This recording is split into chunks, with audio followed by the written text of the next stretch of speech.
Hey, welcome to the Citizen Mike Show. Thanks for tuning in. We do appreciate it. My name is Mike Berdinsky, and somewhere on that split screen is Autumn Allinson, Republican Town Councilor. Autumn, welcome back to the Citizen Mike Show. I think the last time we talked on the show, you were still on the Board of Ed. This is your first appearance as a councilor, yeah? Yeah. Yep. Thank you for having me. Okay, yeah, we're glad to have you, but I wanted to talk to you a little bit about, your council experience of the first few months. Are you having fun? Are you enjoying it, or are they ganging up on you and making life difficult? What's your take on all that? I feel like enjoy would be too much of uh, it's something different, right? But I think it's too early to tell whether anybody enjoys it or not, right? I'm very new in the role, and because I came into what appears to be a very turbulent council, I'm definitely not accustomed to it. As Board of Ed, we tried to work a little better when on screen together, and then we saved our disagreements for, you know, talking to people directly instead of, Right. But I would say it's definitely a different experience. I'm not a person who needs people to love me, so it's okay. It's a different culture, to be sure, than the board. It is. Let's jump to the business that we want to cover on this episode, and I want to lead off with the issue of whether or not the town of Wallingford should recognize Juneteenth as a municipal holiday. This was on the agenda Tuesday night to make Juneteenth a municipal holiday. You were one of the sponsors of that item. It was written up in the papers, the Record Journal this morning, July 1, which is when we're producing the show. And to kind of set the table before we talk about it a little bit, I just want to read some excerpts, okay, from that article by Devin Lythesian. He leads off by saying, the town council unanimously passed a resolution recognizing Juneteenth as a town holiday and asking Mayor Dickinson Jr., William W. Dickinson Jr., to pursue making it a paid day off for town employees. Just a reminder for everybody, Juneteenth is the commemoration of the arrival of the Union Army in Galveston, Texas on June 19, 1865, marking the emancipation of the last enslaved African Americans. Just a couple more passages. One of the proponents of this was Jason Zandri, Democratic town councilor. He was mentioned in the column that Devin did, and Jason Zandri said the resolution encourages Mayor Dickinson to pursue making Juneteenth a paid holiday, as Martin Luther King Day is now, but leaves the form that takes and whether that ultimately is enacted is up to the mayor. Finally, Dickinson said during the meeting that closing municipal buildings and making Juneteenth a paid holiday would have to go through the collective bargaining process. However, he did not indicate whether that would be a goal he would pursue the next time union contracts are up for negotiation. And finally, Council Chair Vinnie Cervoni said he's supportive of recognizing the holiday. However, he noted providing paid time off for municipal employees is limited by collective bargaining agreements. Okay, that kind of sets the table. Why is making Juneteenth a paid municipal holiday for town hall employees so important? I think it speaks to, first of all, it's been made a federal holiday. It's also been made a state holiday as of 2023. I think it speaks to our town's continuous progress into the future, and recognizing the diverse groups that we do have in the town. And granted, it's not beyond me to recognize that we don't have a huge population of people of color by relative means to Meriden or New Haven. However, I do think it's important that we recognize that this is a holiday that should be, it's a commemorative holiday similar to a Memorial Day or a Veterans Day, where we're recognizing that the country was founded and and built on the backs of people who remained largely disenfranchised for a long time. And certainly, this didn't solve all of the problems. As we see, we still struggle today with issues of cultural differences and wanting to, some people, unwilling to recognize changes in the way that the United States is populated. And we also see, but as a society, we're constantly changing and trying to be better and recognizing the people who were here and part of our history, who have largely remained semi-anonymous by the fact that they couldn't write their own history. They were not allowed to. So as we find out more and more through the means that we have, we should be recognizing the many groups of people that have had a hand in finding the country. So on this Citizen Mike show, I get paid to be the devil's advocate. Whether or not I believe my position or not is another matter, but I get paid to challenge, the conventional wisdom and the usual paradigms. Just what we do, it's just a thing.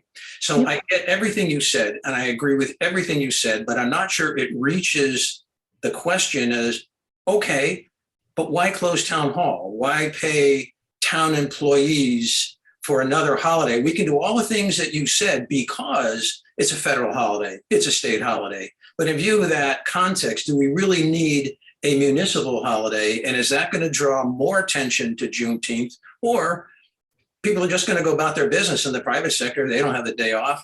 And the municipal employees, I think they're glad to have the day off. They may go to the beach.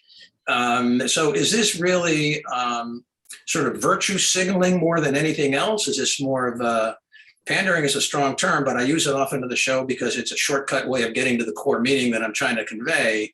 But is this really what it's all about, to show you're on the right side of the issue? It's not going to have any practical effect on our appreciation of African-American history, probably. I suppose anybody could look at it through that scope, right? The reality is that as of right now, I'm counting them. We have 13 paid holidays in the town. And one of those holidays is Lincoln's birthday. Now, I personally think that in this time of turbulence, people need more time with their families. I personally would not be opposed to this being an additional holiday. I understand the financial repercussions of doing so, but to recognize your employees sometimes has a cost. I happen to work for a company that recognizes us in many different ways, one being we do have a lot of time off and benefits. So I understand that this comes at a cost to the taxpayer. So in order to compromise in a way, which I do believe that there would be some collective bargaining agreement that would have to happen, this could also trade out for Lincoln's birthday. It could trade out for another holiday, Columbus Day being one, that is not necessarily widely celebrated in the country anymore. And then as far as virtue signaling is concerned, anybody can look at it that way. You can look at it that way if I wanted to continue to celebrate Good Friday. Who am I signaling to is, I guess, the problem. And I don't have an issue with somebody telling me that I'm virtue signaling, because I know at the end of the day that I do the things that make me sleep at night, that I sleep very well, because I know that at the end of the day, I'm trying to do better by as many people as I possibly can. Town employees being some of those people, because the more time you have to reset, the less stressed out you become, the more happy you can be in your life. But I also recognize that if we don't want to add a holiday, we do have some room to stop celebrating holidays that are not widely celebrated anymore. Lincoln's birthday, I don't think has been celebrated by anybody in a long time. Which I think we're going to have to move off this topic in about 5 minutes. but what I think your point proves my point rather than your point. We got Lincoln's birthday as a holiday, and people don't go around reading the biography of Abraham Lincoln. I need to bring something up because people may hear my comments, not understand the role of the devil's advocate, and think, Mike, you're really unsympathetic and hard about this. But I just want to say this. When Martin Luther King Day was an issue in Wallingford, I was on the town council then. And I was the only councilor that went to Hartford and testified in front of the General Assembly as to why MLK Day should be a mandated holiday, because the town of Wallingford was not going to do it on its own. So I've got my civil rights chops in order. I'm not worried about that. But you know, when things happen, we have to ask why, and is this really a good idea? I want to skip ahead to the collective bargaining aspect of this. Because the mayor and Vinnie Cervoni says, well, you know, it's we've got to go through collective bargaining. And I think that argument, or that position, is a little disingenuous. Here's why. Here's what the collective bargaining issue is. The mayor has a phone on his desk. He calls the union representative on Wednesday morning after you pass this and says, you know, your contract doesn't end for another couple of years, but there's such a thing as a contract reopener. Everyone knows that. Here's a reopener. I propose to reopen the contract to give you another paid holiday. How about that? You go along with that, or do you want to drag out negotiations? Okay, well, I'll get back to you. And a half an hour later, the union leader calls back, say, we'll take it. End of negotiations. This doesn't have to be anything more than that. Now, if the mayor wants to take the position, nope, we're not going to give it up. We're not going to give up a paid holiday unless there's a quid pro quo, a trade, something the town gets in return. Now we're in the same position as the Martin Luther King Day situation. The unions are smart. They could say, we're not giving anything up. You can give us, this holiday or not, up to you, mayor. And then here we are, with the same dilemma we were at before. Your thoughts on what I just said? I understand and recognize that there is often the thought of a quid pro quo, which is why I also understand that I am firm in my position that I wouldn't oppose it becoming an additional holiday. However, I recognize that contracts are what they are, and union relationships with management, if you will, are also what they are. So that is not a decision that is mine to make, whether or not we build relationships with the unions by offering this as a let's reopen it and let's give you the holiday and we're not going to ask for anything. I mean, I think in a way, when you give people things without asking for something in return, you actually are extending an olive branch, and you are recognizing that they work hard. And the way that I would handle it is maybe different from the way that people who are actually negotiating these contracts are. And I can tell you, when I was on Board of Ed negotiations, I said, guys, I'm the worst person to have in this room because I have a lot of benefits at my work, and I hate it when people don't have good benefits. I want to circle back. Wasn't the intent of the council, you were there, on the council, I wasn't the intent to give this day, to make this a paid federal holiday, a paid municipal holiday, and not get anything back? This was to recognize Juneteenth, or was the point maybe not make it a holiday? From my perspective, as one of 9, yes, that's what I want.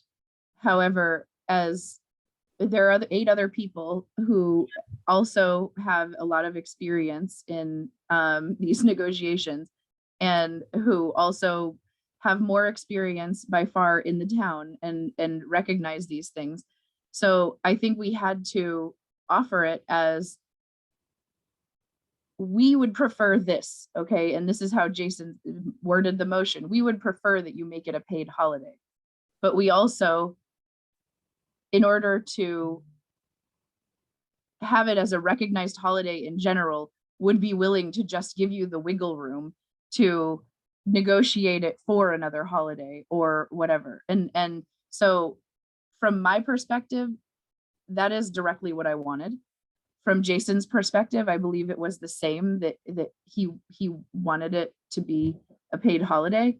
However, from the other 7, I don't know if we would have worded it as, I want to give this as a paid holiday, if we would have had the support that we did. So I don't honestly know. So now I'm going to grab the last word on this. And now I'm really confused as to what the town council really wants. If they want to recognize Juneteenth, they recognize Juneteenth as a paid municipal holiday. If the union says we're not giving anything else up, which is probably what they're going to do, if they're smart negotiators, that's what they're going to do. All 9 of you should have recognized that. And to say we're going to get something back to make it more palatable to the tax hawks, I think is a little disingenuous. You're not going to get anything back. And that's how it should have been presented. Rather than, well, Mayor, it's really up to you. Would you try to negotiate it? And, you know, we're not really giving it away because it's got to go through the collective bargaining process. I say, baloney. That's horse poop. That's baloney. If you want to make it a municipal holiday, make it a municipal holiday, because that's how the unions are going to entertain this. Give it to us or not, it's up to you. Let's change the subject. Can we do that? So, yeah, right. So there's a little dust up on the council on Tuesday night when it was revealed that the secret password to get into the Wi-Fi, which is newly installed at Town Hall, was a kind of an encrypted word that said "delayed by COVID, idiot." Someone thought up that password to get into the town Wi-Fi. Delay by COVID, idiot. And we're going to put up on the screen how it was typed out, because it was a little convoluted how it was typed out, but it's clear that's what it was. And so Craig Fishbein raised the issue. He was a little upset about it. I think he was warranted. And, you know, as an observer, outside looking in, I say, how does it happen in this town? You know, some say it's a well-managed town, that a password gets in there, there's no oversight, no second set of eyes on it, and it kind of slides by. And if Craig hadn't raised it, it could have been that password forever. Your reaction to my thoughts? So first of all, I didn't even get it. So I was like, oh, I thought it was delayed by COVID. Did it? Like did it? Like check, you know? And I was like, oh, they forgot a D. And like, I don't look for those things. So first of all, it was completely, when he said it, I was like, let me look at that again. And I looked at it again and I was like, well, snap, like you guys, you got us. But like, I just thought it was like, I thought it was inappropriate, but how, I mean, I'm going to be honest. Work in is work out. If you want to treat people the way that he treats people, then you're going to get people who lash back at you. And do I think it was in good taste? No. Do I think that that is something that should be dealt with? Yes.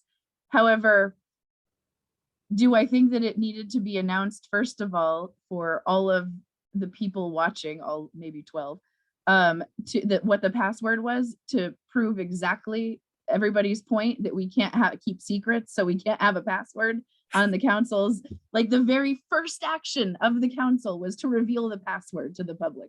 Come on. Okay. So like, did you need to do that? You could have, and this is the thing. I believe in having direct conversations. I didn't notice it. Tom didn't notice it. I don't know if Vinny did. Jason even looked at it and was like, what? Like, and I was showing him on the paper, like, oh yeah, this, okay. And none of us got it. So I'm like, except Craig, which all the power to you, Craig, for getting it. But I mean, I just think that if people handle things in a much more personable manner, you're not accusing people of delaying on purpose, and you know, all of the other various things that we accuse people, or that we, as in he, accuses people of on that council, from that council chair, then he's not going to get the output that he's getting. But I mean, I don't have anything beyond that to say. He exactly proved the mayor's point, though. So now we have to change the password already. One action, we changed the password. something you said intrigued me. So this password was supposed to be secret. The general public was not supposed to be able to get on Wi-Fi. Exactly. It's the council. Exactly. It's the council only Wi-Fi. So justify that. Why is someone walking in, sitting in a council meeting, why are they prohibited from going on Wi-Fi? Why is that such a big secret? Why isn't that a bad policy decision along with the password? Mike, you take things as you can. I was not part of the decision that got the council Wi-Fi. Am I happy that I'm going to get to use it because I've been hotspotting my phone for a year? Yes. So am I happy to reap the benefits? Yes. Do I agree with not having Wi-Fi for everybody in the council or in the town hall? No, not necessarily, since there can be a guest network that is managed and you change the password semi-regularly so that people aren't just hanging out on it. But take what you can get at this point, You sound defeated. You sound a little bit defeated by all this. After my 12th 5-hour meeting, I feel like defeat is the flag we are flying. So I just want to close with this. You guys collectively, the mayor, the administration, the council, keep that password a secret as long as you can from the general public, because they have no right to get on that town Wi-Fi. And I'm saying that absolutely sarcastically. That password is subject to disclosure under the Freedom of Information Act. I mean, someone ought to just go into the mayor, sit down and close the door and say, this is stupid to have a secret password. It is stupid with a capital S. Make it a public password and let's move on. I mean, this is like juvenile that it's a secret password. Folks, you vote for these people, you pay your taxes, but the password is secret. There's no benefit that comes out of that.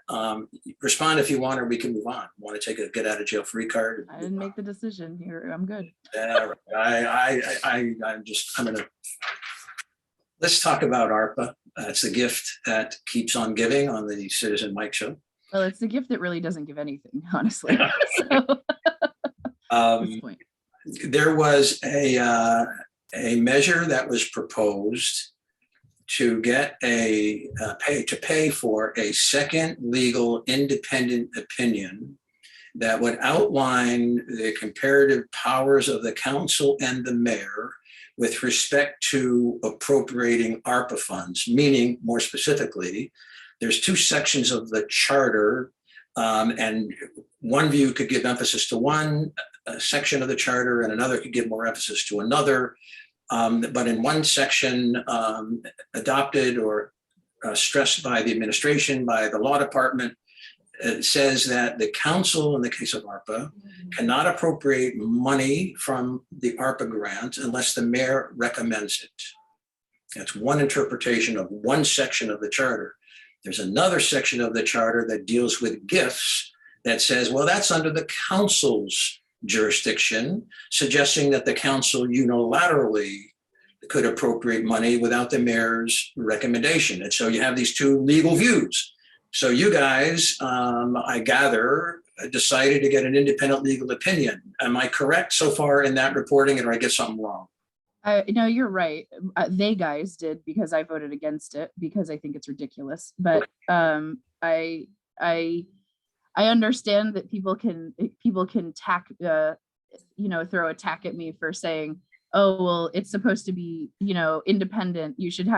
We have 4 attorneys that are between the mayor and 3 councilors. The mayor, yeah. Well, Cervoni, 3. Cervoni, Fishbein, the mayor, and I thought there was one other, but in any case, maybe not. Yeah. I'm the wife of a lawyer, so sometimes I just consider myself. I'm only shy a couple of credits. So there are enough lawyers in there to know that, and Janice Small, of course. Sure. You have 4 attorneys in there, and we need a 5th one to make, because we can't agree, because some people want to use it for some things, and so they want to strong arm it, which is the other thing we're talking about with ARPA today, into using it for that thing. But the others of us don't, and don't now, okay? And so in order to squash that ability to delay the ability to spend $5 million on the pool until we know more about the needs in the community. Let's hire an independent person who we think might tell us that everybody's misinterpreting it and that we're right. I mean, come on. I think it's ridiculous.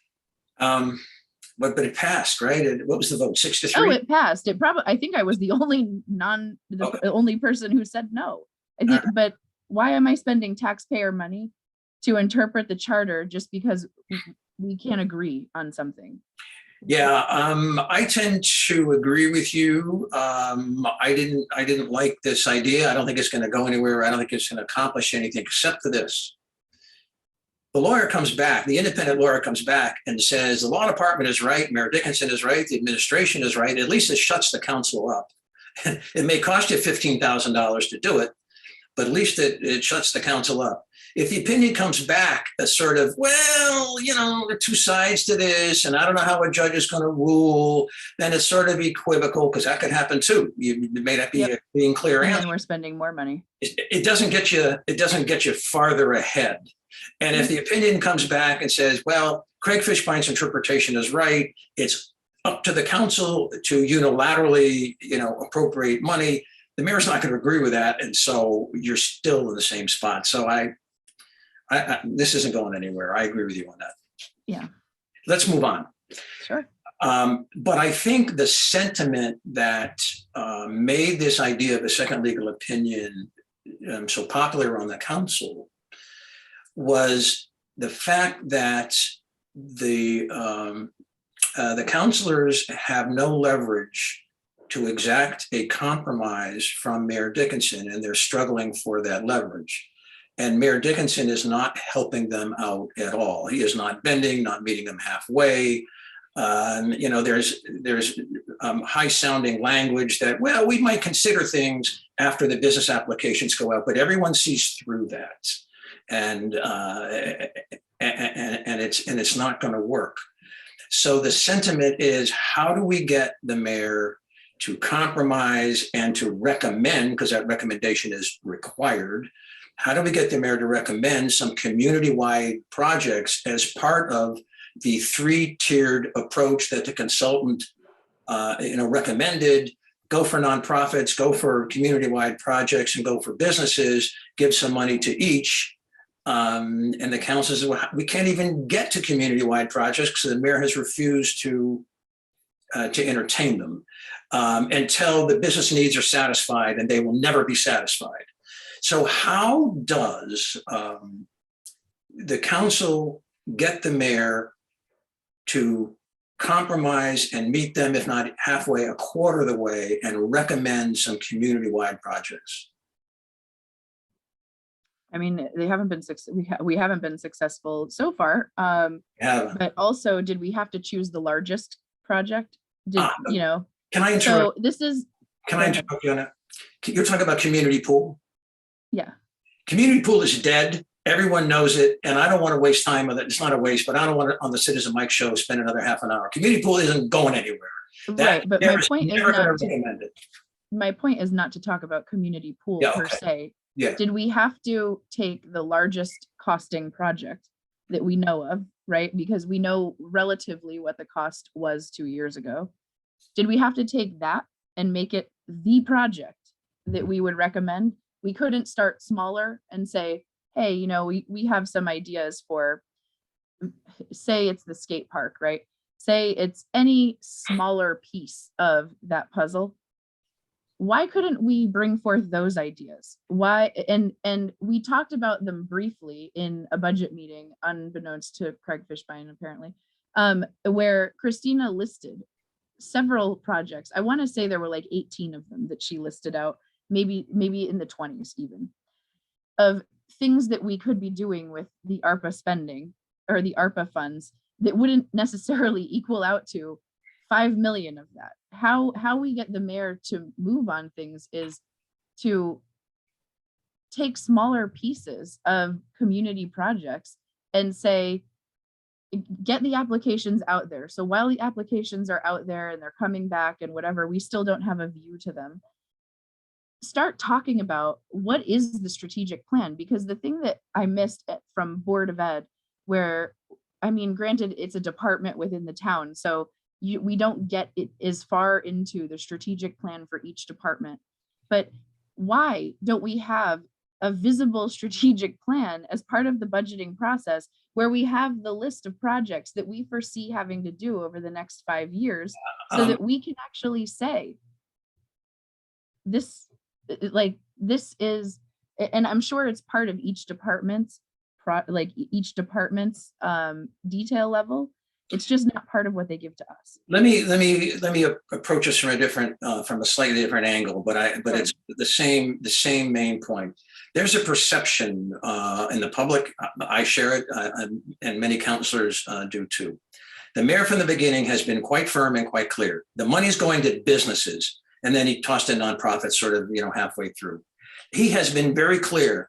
Only after the businesses are satisfied, he characterizes as a need, which it may not necessarily be, but he says only after the business needs are satisfied, then he might consider community-wide projects. Those are the cards that the council has been dealt, and it's a roadblock. Now, the notion that the business application should go out, we know the strategy there. You send the applications out, they come back at $30 million, and it's characterized by Tim Ryan, by the mayor, Economic Development Commission, and by 3 councilors, you're one of them, as reflecting this is the need of the business community. We have to satisfy that before we entertain municipal projects, and the pressure builds on the council to cave in and give that money to the businesses, and nothing is left over for community-wide projects. To counter that, some councils are looking for some assurance that regardless of what the said supposed need is, there will be money there for community-wide projects, and they're frustrated that's not happening. That's how I see the landscape. And that's the reason for some of the things that are happening. So your reaction to what I said, I didn't expect you to like it, but we're sharing thoughts here. So no, we're fine. So I guess the way that I look at it, first of all, nonprofits, in a way, they're not businesses per se because they're nonprofits. So my perception of the mayor's using businesses as the term is just that he's always included that into nonprofits in with businesses because they are a business whether or not they make a profit. Okay. So first of all, there's that on that part of the opinion. However, I would rather know what the projects are that are being requested for, or what the needs are. So the application process is first of all not set in stone. We've only approved the credentials, right, by which we may approve grants.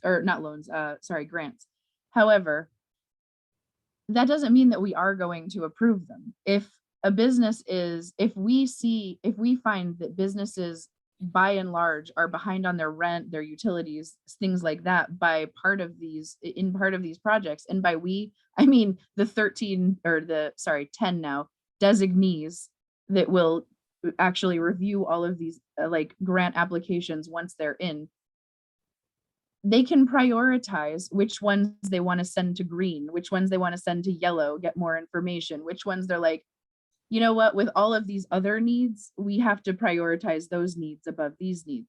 And then it comes to the council. And if the council reviews all of these things and says, hey, I don't know if putting a roof on one building is better than putting a roof on one of the town buildings, then we have the final say to either take down the grant amount by a percentage or to deny it. Nothing that an approval committee or an application is an application. You can apply for jobs at any time that you want. Doesn't mean you're going to get it. So people walk into this knowing that they may not get their whole ask. And now we've reduced the amount that we're looking to give businesses, at least in this first run of like the kind of, I guess, polling the public, but to 25,000, which I don't necessarily agree, but I can live with it. You know, I would rather live with 25,000, like saying, let's move it forward with the 25,000 cap, because chances are you're going to get out of a lot of those places that are like, I want to do something frivolous. You're going to get more of the people who are like, I need to cover, I'm current now, but I'm not covered. Like I'm still back on rent because there were months I didn't pay. And I also understand that Bob Gross knows every single program that is out there for loans to people and businesses and everything like that. So like, I understand that there are other things that are available, but I do also know that if you're struggling, you've probably looked and you may not be applicable for those things, you know? So it's, I'm getting away from the point, but I do kind of follow the mayor's principle of find out first, because I would rather not allocate funds. And we know this because I've said it every time to municipal projects before, but I do want to know what the municipal projects are, because if I can say, if I can make a park better or something to that extent for $100,000, I might not be opposed to saying to the mayor, hey, look, can't we allocate some funds to doing this thing? Like, this is not the, like, the end of the world. This is not going to cripple a business after we've gotten applications back. So there's a loss of trust between many councilors and the mayor. I think that's absolutely clear, and that's why Craig Fishbein, had a second opinion thing, and that explains a lot of what's going on. However, you didn't quite address the point I raised, but you made another good point, and I want to address that head on before we run out of time. You say that you'd like to know what those municipal projects are, but the mayor doesn't. And once those applications go out, business applications and nonprofit applications go out, there is, in my view, very little chance of any municipal projects for two reasons. One, as I said before, the pressure would build on the council to satisfy the so-called said supposed need of the businesses. And the mayor has stated over and over and over and over again, the money is for businesses. He does not like municipal projects. What comfort is there in his many, many statements that he's going to recommend municipal projects? The answer is there is no comfort. He's never going to recommend municipal projects. Ever. I mean, that is that is the problem. I do disagree because he allocated 550,000 to municipal services. Yeah, I know that's a very small for some equipment. He hasn't recommended it yet. It hasn't come to you. I understand that. However, it's still out there. So I mean, you can't have it both ways. You can't say it's not a thing when it is a thing. So I mean, I don't know. I don't know. I don't have the benefit of years of experience with the mayor under me. I do not think that he has a bad bone in his body. I think that he is a very, like, I think that he, while stubborn about these things, I think that his heart is in the right place. So I'm going to change the subject on it because a minute ago you raised the issue of the profile of the applicants for these business grants. Sure.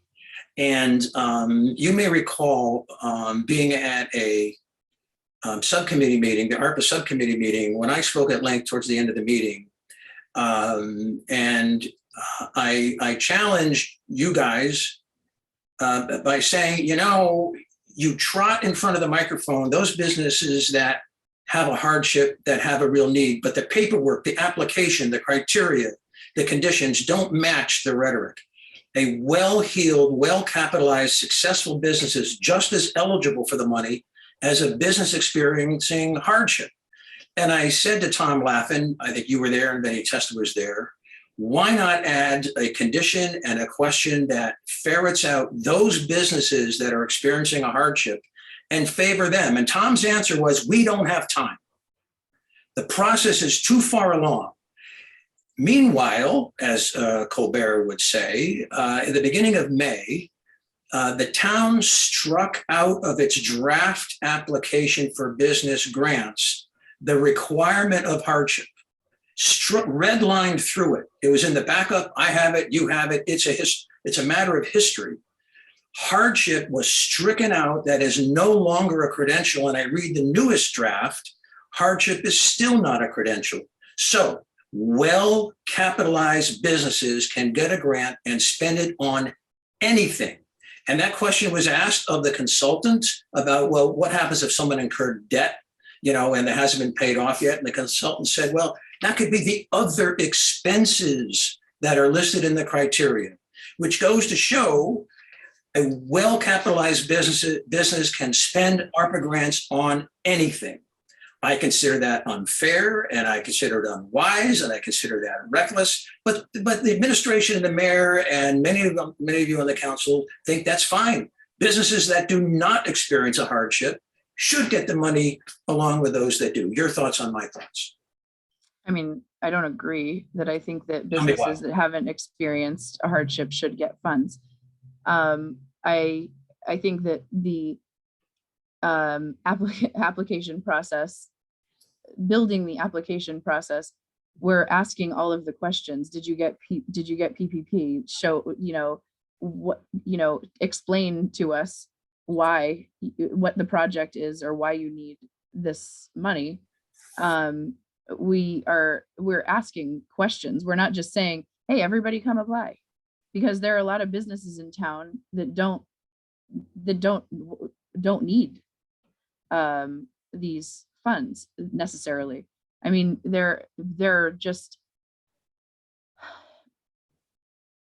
I worked for Bed Bath & Beyond for a long time, and Bed Bath & Beyond had a coupon policy forever that was, if somebody has a if somebody wants to use a coupon on a thing, you just use the coupon. Like it's 20% off. It's not the end of the world. It's not your money. Like the coupon policy, and if the coupon is expired, you just take it. You don't make rules for the 10% of abusers. You make rules for the 90% of people who are going to do the right thing. It's, you don't create policies, or you don't make allowances for the people who will abuse you. You literally are, we're trying to help people. There will always be people who can circumvent that process. No matter how ironclad we make an application, there will always be people who are smarter than us, and you have to recognize that. Yeah, you cannot control other people's souls, which we'll talk about in a little while. I understand it, and I'm sympathetic with your comments, but my proposition is very simple. If there is a sincere desire to favor businesses with hardship, it's a very easy thing to do. Ask a couple of questions that ferret out hardship. The town has refused to do that, and in fact changed its mind and struck out from the application. But we haven't created an application. Let me just finish. The May draft application form and criteria struck out hardship. Not a single councilor complained or raised the issue.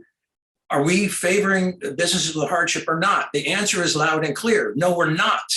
If you were, add that back in. Make hardship a vital criteria. Ask some questions that ferret out hardship. The council has refused to do that, and so has the mayor and the law department. So that's the record. Hardship is irrelevant. I'm sorry, that's the record. And if you say, no, it's very relevant, then I challenge you, put it back in the application, insist on it. See what reaction you get. The mayor will be furious, Ryan will be furious, and probably Cervoni and Laffin will be furious too. There is no application yet. The application was voted down, so we can't revisit it. So we'll leave it there. But it's noted, that opinion. Okay. So let's change the subject. I sort of beat that up a lot. There was some discussion on the panel that would review the applications and make assessments, judgments as to how much money should go to the businesses.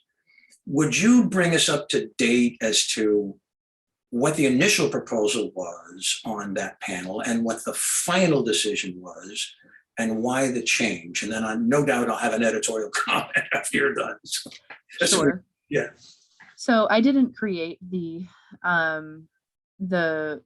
committee requirements or the committee, design, I would say. I believe Tom laid it out with the intent of mimicking how we do charter revision and things like that. Craig has a difference of opinion, of course, on whether or not that was the case in the charter revision. I believe also Jason did. But by Tom tried to lay it out the same way that the charter revision was set up. And he was like, I'm not married to this. It doesn't matter. I'm just starting somewhere. So the original layout was to be 13 people, one from the EDC, one from nonprofits, which he highlighted Mandy Miranda as a proposal, but since she's heavily involved with youth and she's the director of youth and social services, so she probably has her finger on that pulse. And then 2 appointees other than those from the mayor and 1 from each councilor. So that makes up 13.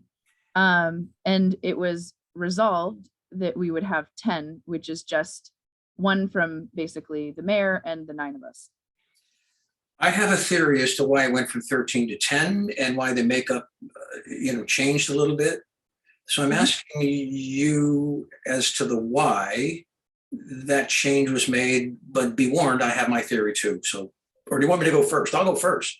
Let me go first. I think our theories might be similar. When I looked at the proposed panel makeup of the 13, I counted up those who would reasonably expected to be in simpatico with the EDC, Economic Development Commission, Ryan, Mayor Dickinson philosophy of favoring businesses and being liberal to them. I counted up the members of this panel, 7 out of 13. The majority, that would be you, Cervoni, Laffin, the mayor's employee, Amanda Miranda, Tim Ryan, and that adds up to 7. So there you go. And the other 6 would be question marks. We don't know. But on paper going in, the mayoral philosophy of favoring businesses had 7 votes, at least on paper.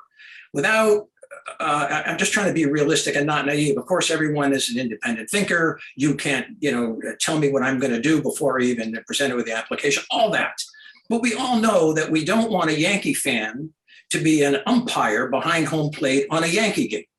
It has to be more objective than that.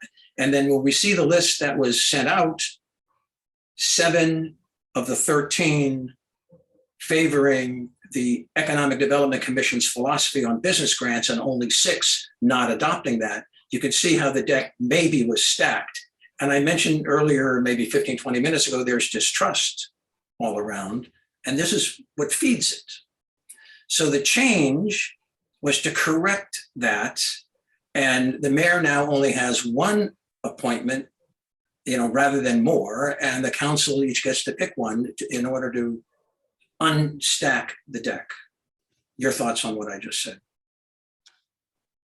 Yep. I mean, I don't necessarily think that it was laid out so that the mayor would have majority, because I believe we would have passed a super majority rule anyways. So it is what it is, like that opinion can exist, but I mean, I don't, regardless of the number of people, the super majority still applies. So we still have to have 7. And if we had 13, we would probably still need 10. So I got to stop you because our viewers may not know what you're talking about when you say supermajority, because you and I didn't cover it on this episode. If you could just step back. So essentially what the supermajority is in the way that we passed it. So we passed 10 people with a supermajority of 7 people having to agree, whether it's an affirmative or a negative agreement, to move anything forward. So a supermajority is basically more than just 1 extra person of the majority. So if there's a panel of 10, you can't have 6 to 4. you would have to have, you would have to have 7. And so you can only have 3 dissenting votes on an opinion. I want to slow you down a little bit, and with a Okay. practical example. So let's say an application for a business grant comes in for $25,000 from ABC Corporation, and the application and the documentation is discussed by these 10 people, and they have 3 ways to go: deny everything, grant the full 25,000, or grant a lesser amount. But 7 of those 10 would have to agree on the result before the council would entertain the appropriation. Do I have that explanation? Yep. Okay. So the supermajority is 7 as currently laid out, yeah. Laid out by the council. Okay. Let me change the subject before we run out of time.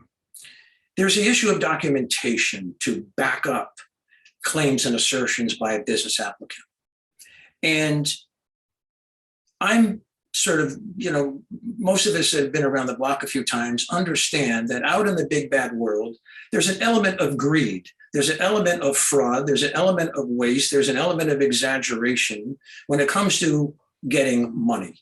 And back during the Great Recession, many people thought it was caused by liar loans. The federal government allowed people to apply for mortgages when they weren't really qualified. They delegated that to the banks, and the banks were hungry to market and make money on these liar loan mortgages. And they allowed a lot of things to go forward. We know greed is out there. So one way the town of Wallingford, the taxpayers of Wallingford, can protect against fraud, sloppiness, greed, money going where it's not really needed, wanted, but not really needed, is to have a documentation that will verify a claim of, well, hardship no one likes, but it will document something that will, substantiate the grant application. The administration doesn't like it. The consultant doesn't like it. Tim Ryan, I don't think likes it. I don't think you like it. I don't think anyone likes it except a few people. Now, this was brought up again at the subcommittee meetings. Never went anywhere. It was kind of brushed over by leadership of the subcommittee meetings, but it's going to raise its ugly head again. Do you want liar loans? Do you want sloppiness to come in? Do you want to trust Wallingford taxpayer monies to an assertion that someone doesn't have to verify? Is that how we do business? Is that how we are stewards, of our $13 million? I hope not, but I see it going down the way of the liar loans. Because the consultant said, the federal government kind of encourages self-declaration. Yeah, it does. What a horrible way to conduct business, not to require verification. Your thoughts on what I said? So I think that they should provide documentation. I just don't want them to provide documentation that I have to store for however many years and then dispose of in a protected manner. So I think that if there is a clearly demonstrated hardship, you can automatically green flag because somebody may provide this information on their own without being asked. However, I also think that when you get to those ones that the projects or it's not loans, it's the grants that you would issue for businesses that you're like, I don't know, like, let's just see. You can ask them to bring all of that to the interview and provide it as an open book policy. Do I think it should become public information? Absolutely not. I think that that we will trust people to operate in our stead, who will take those things, those documents into account, and then the business owner can collect them back up at the end and take them home and dispose of them in the way that they need to dispose of them. But we don't need to be keeping records, hundreds of records, if we're not going to be granting every loan or every grant. It's not a manageable process.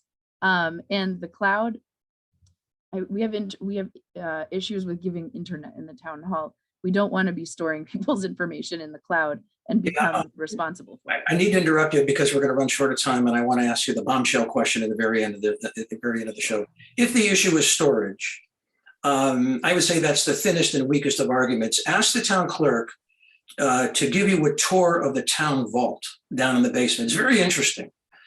We keep records for a long, long time in a locked vault. So to say we can't keep, 4 bankers' boxes of records down in that vault or some other secure spot, to say that I think is subject to correction and enlightenment. We absolutely can. Towns do it all the time. Governments do it all the time. If this is the consultant doesn't want to keep it, I agree with that. But he wouldn't be entrusted with them. He wouldn't be the custodian of them. So we get these records in. When the process is done, they go into banker boxes, and you and the town clerk can go down to that vault in the basement and keep it under lock and key, and not even the rats will know it's there. I guess I would have to ask, isn't it, if it's stored in the town vault, isn't it subject to FOIA? No, not necessarily. The information that the financial information could be submitted to the town under a provision of the Freedom of Information Act, private and confidential. That's how it would be submitted, which would make it non-disclosable. Okay. I think it's a good idea. I do. I think it's a good idea, but I don't think it should be passed in as part of the application, because that is the application, the electronic application will be in the custody of the consultant. We have common ground there. We can work that out. Absolutely. Yep. We can work that out. I want to change the subject, Anya, and we only have about 5 minutes left. So your answer has to be pithy with a capital P. Okay. But you and I agreed on topics before we did the show, and the Supreme Court's decision overturning Roe versus Wade was one of those things that you had the courage to talk about on the Citizen Mike show. Not a deep dive. We don't have time for that. But a quick reaction to it. If you would share your views on the recent Supreme Court decision. I think it's very scary. My opinion is that nobody should be able to tell me what to do with my body, whether that's abortion, vaccines, living a certain way, worshiping a certain God, anything like that. I don't think anybody has the right to tell me what I should and should not do with my body. And I also don't think that anybody should be forced to do those things. So there should not be forced abortions either. So I think that people should have a choice in all of these things, and you can't have it both ways. I know the legal argument for the decision being that the decision was based on a poor history as opposed to case law, but I don't agree. If it was, and it's in my opinion, it is a really big setback, and it makes me very concerned, because I have a belief system that if I don't want to do something, I don't do it. If nobody is responsible for my soul, if I don't want to be hurtful to somebody, I am not hurtful to somebody. It is the same way. You cannot tell me based on your own theological reasoning that I should not be able to do something. Can we make that the final word on the Citizen Mike show? Absolutely. Well presented at the end there. Thank you for that. I've asked other guests on the show if they would wade into issues such as this. No one has wanted to do it. Just no one wants to do that. When you get me, you get the whole me. I'm not that's going to give appreciated. you any other part. So. And that's appreciated. Thanks for coming on the Citizen Mike Show. We do appreciate it. Hope to see you again actually next season because we're going to take the summer off. But we're glad you could be on and hope you're going to be on again in the future. Thank you, viewers, for watching the Citizen Mike Show. Check out WPAA. They put the show up on their channel at 9 weekdays. We used to say when we were at the studio, if it's 9 at night, it's Citizen Mike. Hey, it still is. Good night, everybody. Good night, Autumn Allinson.